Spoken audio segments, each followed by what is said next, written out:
we're holding it in people's house, and then we began holding it here, outdoors. Now that it's nice out. I usually drive a pickup. It's in for repair, so I've got a rental car, and bring the battery and the power inverter and run the light. We meet till about 10:30 in the evening. I'm divorced. My parents are dead. My sister's in Savannah, pretty much alone. And so this is something I look forward to every week.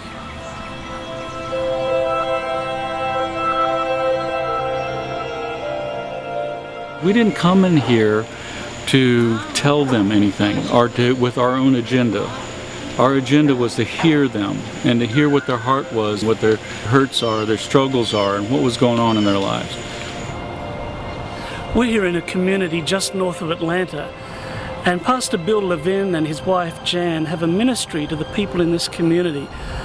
Bill for many years has helped coordinate church planting and evangelism throughout the district, but he felt a special call to ministry, and he and his wife came here. They didn't know what God wanted them to do. They just walked the streets, they prayed, and slowly doors started to open. They started making friendships, and from there has built something quite beautiful as lives are being changed through their ministry.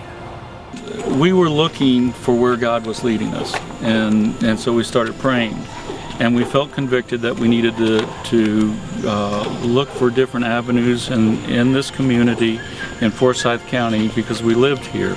One of the areas was this area, Crystal Cove. When I was riding with a policeman, he identified this area as a troubled neighborhood. And as he was talking about Crystal Cove, he said, well, we've nicknamed this Crystal Meth Cove because we've busted so many drug labs here. There's so many challenges in the neighborhood. He said most people in the homes here have been in jail at one time or another. Today, the small ministry has been given a vacant lot in the neighborhood by the county government.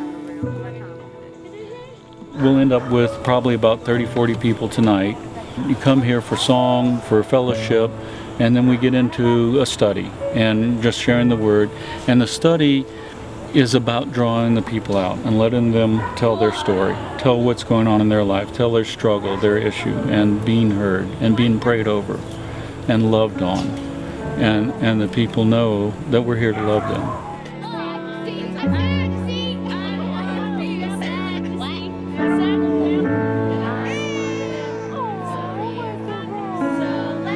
One of the first people Bill and Jan met during their prayer walking was Priscilla, and she's now a vital part of the team.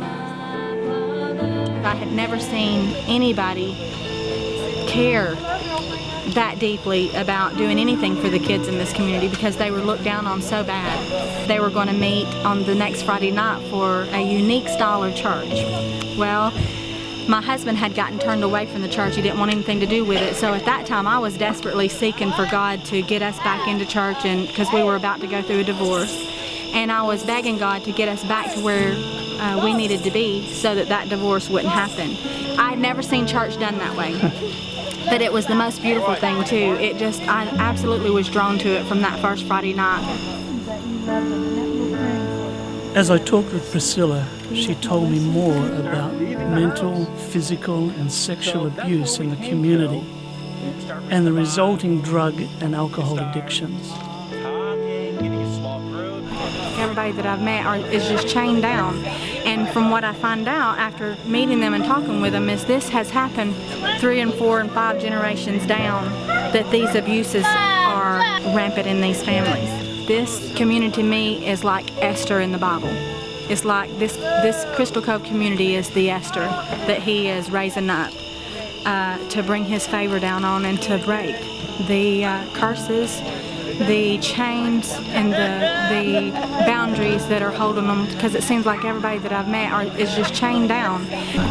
God has just brought all of us together, and he's bonded us because we are from the same background, and he is showing us truly what Isaiah 61 and Luke chapter 4 is, that he's come to heal the brokenhearted. The church needs to be doing the work of Jesus. The church needs to be the hands and feet of Jesus. We need to be salt and light in our communities. Crystal Cove is one community amongst thousands.